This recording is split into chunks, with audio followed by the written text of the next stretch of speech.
Oi galera, aqui é a Viviane Schitz e nós vamos trabalhar com redação. Gente, o texto que se escreve é um texto de identidade. Escrever não é uma atividade fora da gente. Existe muito mito, muita lenda e até muito perfume que redação é um texto completamente diferenciado daquilo que a gente faz durante toda a nossa vida escolar. Mas fica a dica aí, que escrever exige 10% de inspiração, 90% de transpiração. Sim, senhor, escrever é um trabalho árduo.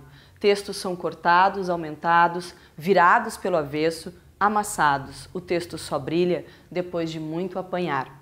Não é para dar soco na folha de papel, gente. Não é essa a ideia. Mas a ideia é ter uma humildade tão grande ao olhar uma folha em branco, com espaços, com linhas, em que eu posso colocar não só o que eu penso, mas aquilo que eu vejo no mundo, aquilo que eu leio, aquilo que eu sinto, que é entregue a um corretor que também precisa sentir. Essa sensação de que todo mundo está sentindo parece uma sensação super poética, mas é óbvio que existe uma estrutura a ser tratada. Hoje, especificamente, na nossa primeira aula, a gente vai colocar a cabeça nesses slides super rosa, numa estrutura Enem. Gente, dissertação argumentativa, num primeiro momento, pode parecer meio repetitivo, mas não é. Dissertar de forma argumentativa é realmente defender um ponto de vista. O Enem nos avisa que defender um ponto de vista não basta mostrar uma realidade. A senhora explica. Eu sei que lá, num tempo distante, ou num outro país, ou em outra situação, existe fome. Eu conheço o mundo e eu mostro isso. Mostrar isso não é suficiente numa estrutura Enem. Eu posso mostrar, mas eu preciso tentar resolver isso. E como que eu resolvo? Olha lá comigo. A argumentação, sim, tem a ver com o convencimento do leitor. Dissertar, expressar uma opinião, deixar claro o seu ponto de vista sem usar eu. O Enem nos avisa também que o uso da primeira pessoa pode provocar uma ilha narrativa no texto. Ou seja, o nosso exemplo é sempre melhor e ele dá mais pano para a manga. A gente tem que ter cuidado que o nosso exemplo não tome conta de um espaço maior, que é reservado à argumentação. Proposta de intervenção, inovadora e relacionada ao tema. Ok, Vivi, inovadora e relacionada ao tema. Parece simples também, porém, o que a gente está dizendo aqui? Tem uma expressão que se chama fuga do senso comum, que é a tentativa desse candidato a não repetir aquilo que é dito aí fora e que a gente não pensa sobre. Vamos pensar um pouquinho. Ela precisa ser execuível e razoável. Execuível, ela precisa ser de fato pensada. Isso pode ser, realmente pode acontecer? É possível que se faça de tal forma? Vamos tentar pegar um exemplo um pouquinho brincadeira, mas que possa trazer para a gente algo mais prático. Não pode ser senso comum, precisa ser aplicável. As prisões estão cheias, por isso vamos bombardeá-las. Senti que vocês estão pensando o que eu estou pensando. Deixa eu virar esse cabelo aqui. As prisões estão cheias, por isso vamos bombardeá-las. Ela é inclusive coerente, né, dentro do esquema que ela aparece, mas ela não é execuível, gente. Vai resolver o problema? Existe algo que vá nos trazer a possibilidade de que vá tratar, por exemplo, de direitos humanos? E a galera fica numa situação assim, não, no Enem eu tenho que colocar um discurso que é meio aliado ao poder e que eu tenho que dar uma resposta a instituições governamentais. Gente, menos. A gente tem que tratar o nosso texto com seriedade. Porque se eu coloco uma informação dessas dentro do texto, eu, na verdade, é que vou ser bombardeado. Falei algo errado? Não. Por quê? Eu estou ferindo direitos humanos. O edital também nos avisa. Constituição brasileira, direitos humanos, tudo aquilo que está à nossa disposição, que pode ser o nosso roteiro de leitura e não é o fim do mundo. Se a gente começa a ler um texto que tem uma pegada mais precisa ou mais técnica e que a gente possa ir dando conta de um texto que também pressupõe uma aplicação real, a gente vai vendo que as coisas não são assim tão difíceis. A senhora está falando aí de questões de dentro do texto, aquilo que pode servir de apoio para uma leitura mais específica. Obviamente que a gente sabe, mas eu lembro, que um texto tem começo, meio e fim. Tem o nome da criança, tem esse título, que é bem legal que a gente consiga fazer o texto na íntegra, olhar para o texto e perguntar: que caras tu tem? Que nome eu dou? Como eu faço? Se eu quero fugir também daquela tentativa de colocar um título que vai só circularizar o espaço de preenchimento de linhas. Eu coloco uma introdução, posso colocar 2 parágrafos e uma conclusão. O Enem tem uma batida de que a gente pode fazer menos linhas. Não duvido da capacidade de síntese de ninguém, mas um texto de 10 linhas, com uma mega ampliação de começo, meio e fim, eu acho mais arriscado. Acho mais interessante um texto que até pode chegar a 20 linhas e que a gente fica tranquilo em relação à abordagem total do que está sendo pedido. Segue lá, gente. Falando ainda de direito. Direito é o que deve ser, por isso que eu coloquei uma certa ênfase nessa questão polêmica de dar respostas a alguém. Acho que o candidato tem que dar resposta ao que ele acredita. Existe coisa mais complexa do que escrever um texto em que eu, Vive, não acredito? Estou ouvindo vozes. Sim, se eu não acredito no meu texto, quem vai acreditar? Como a gente foge daquele espectro 600, que é aquele espectro que vai a galera?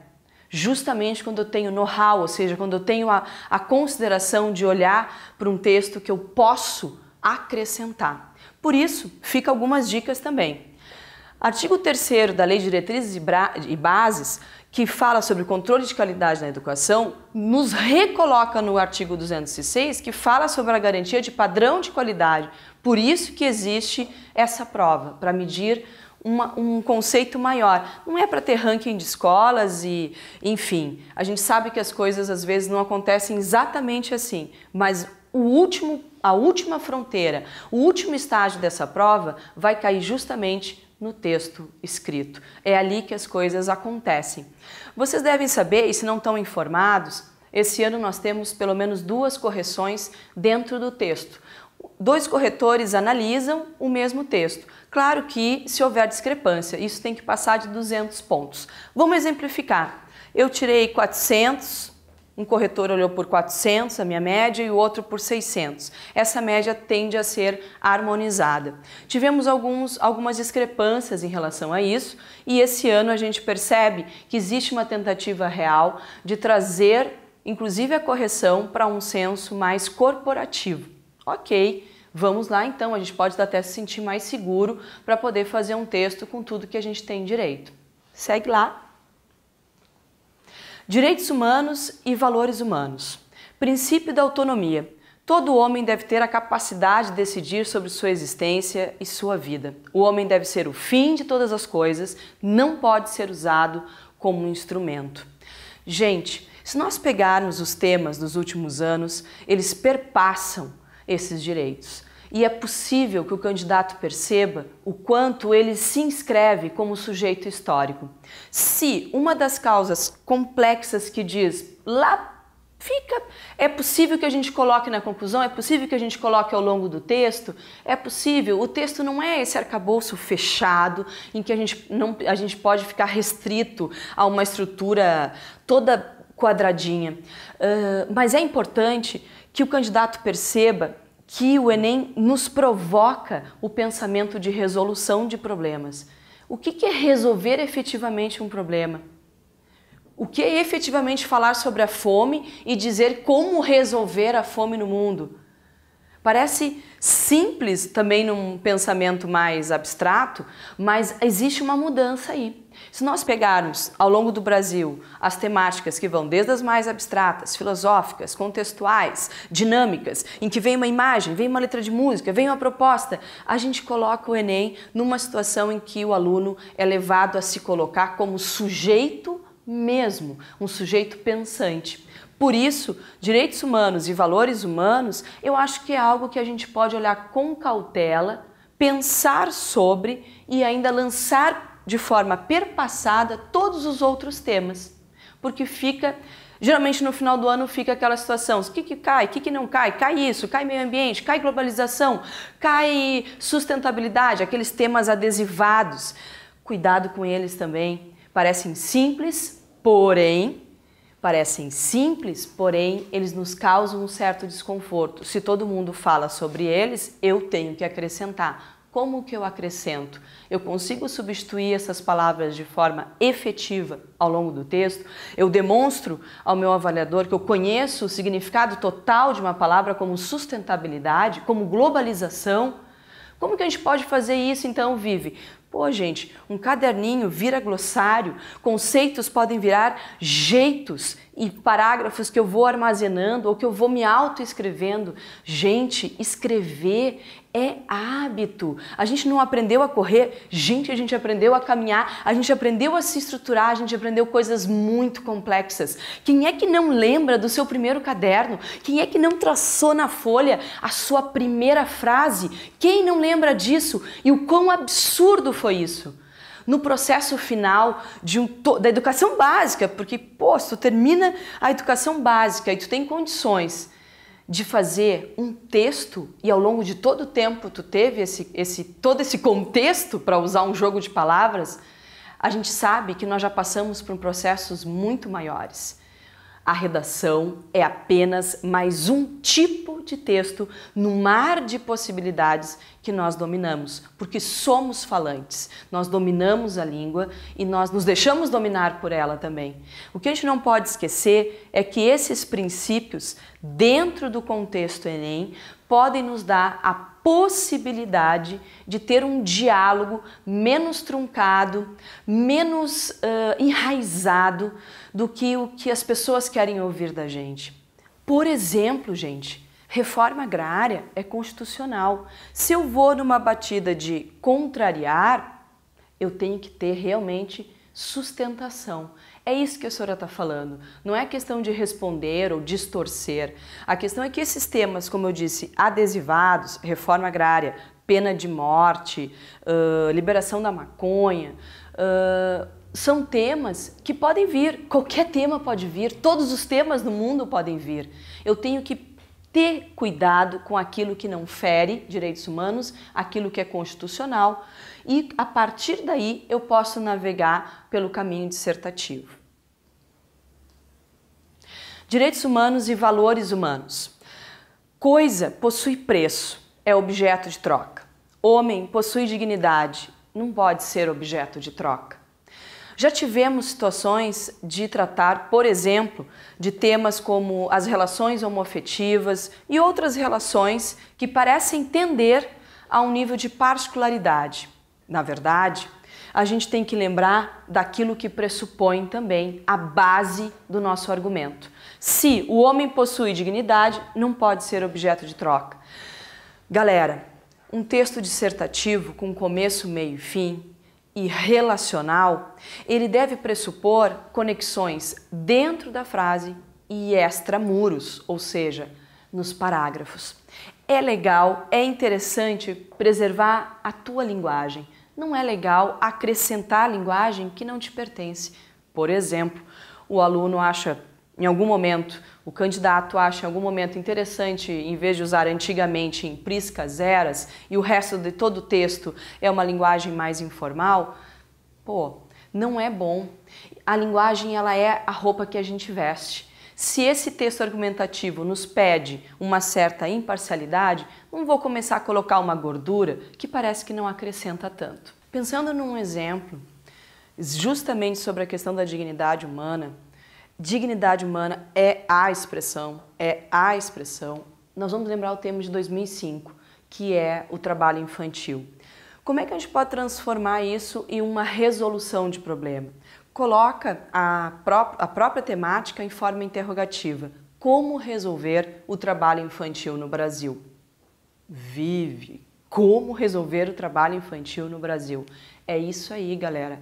Se vocês conseguem pensar que esse tema ele é macro, que envolve a questão da dignidade humana, tem toda a questão do que a senhora comentou antes, da questão de direito, da questão da LDB, da questão do Enem, nos pedir como escritores e inscritores também de um sujeito histórico, eu preciso dar a resposta. E dar a resposta não é colocar todas aquelas situações de exemplificações que, que partem de lugar nenhum e chegam a lugar nenhum. Como resolver o trabalho infantil no Brasil? Qual seria uma primeira abordagem?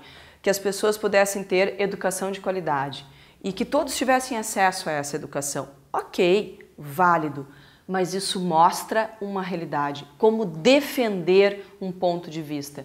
Gente, a gente não pode esquecer da bagagem de leitura. E aí eu nem estou falando da leitura de 1.500 páginas de Em Busca do Tempo Perdido. Eu estou falando da leitura de vida, do jornal, da batida dia a dia, do miudinho, da conversa trocada, do não desfocamento ou da não alienação para aquilo que está pulsando muito perto da gente. É possível que para algumas pessoas estejam muito próximas à questão do trabalho infantil e para outras seja completamente distante.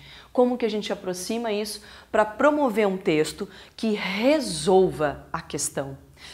E aí eu tenho que combinar. Se nós falamos sobre Constituição, sobre as questões de leis, a gente pegou um cheirinho aí de Código Civil e a gente pode pensar que esse texto chega a 20 linhas e a gente tem como botar o recheio dele, fugindo de uma ilha narrativa, fugindo de um suporte extremamente experiencial, apenas experiencial, a gente consegue produzir um texto que é dissertativo, argumentativo.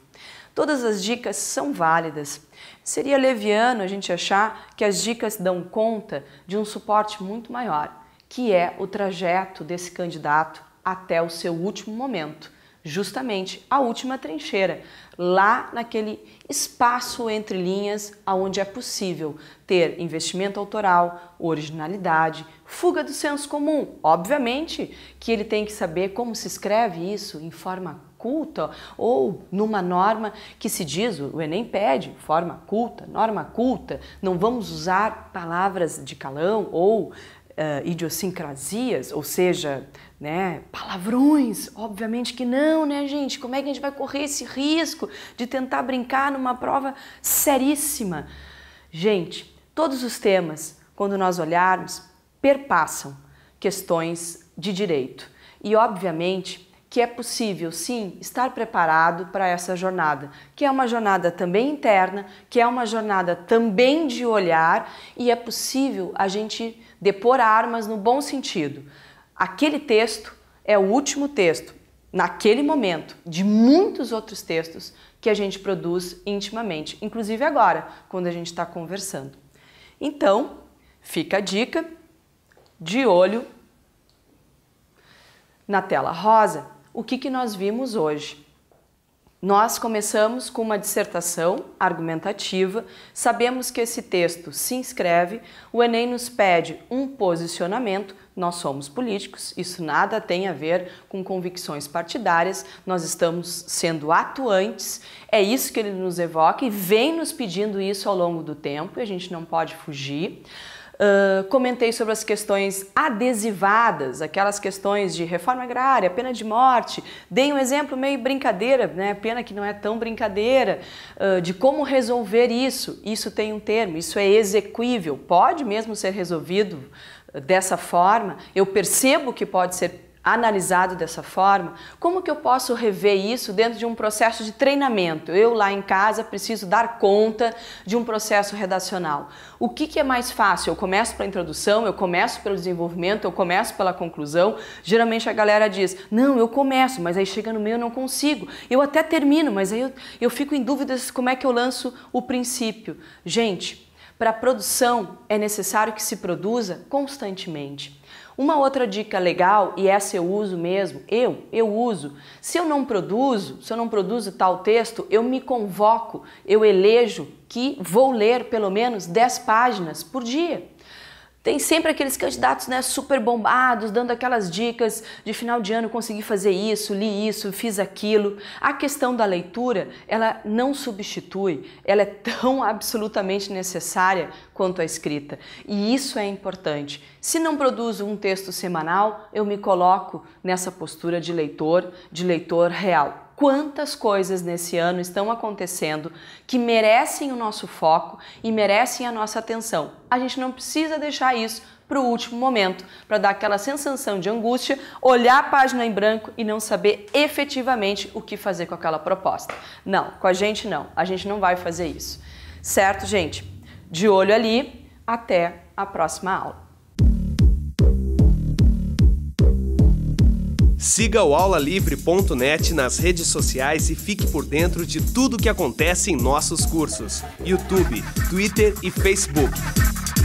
aulalivre.net, seu portal de cursos grátis.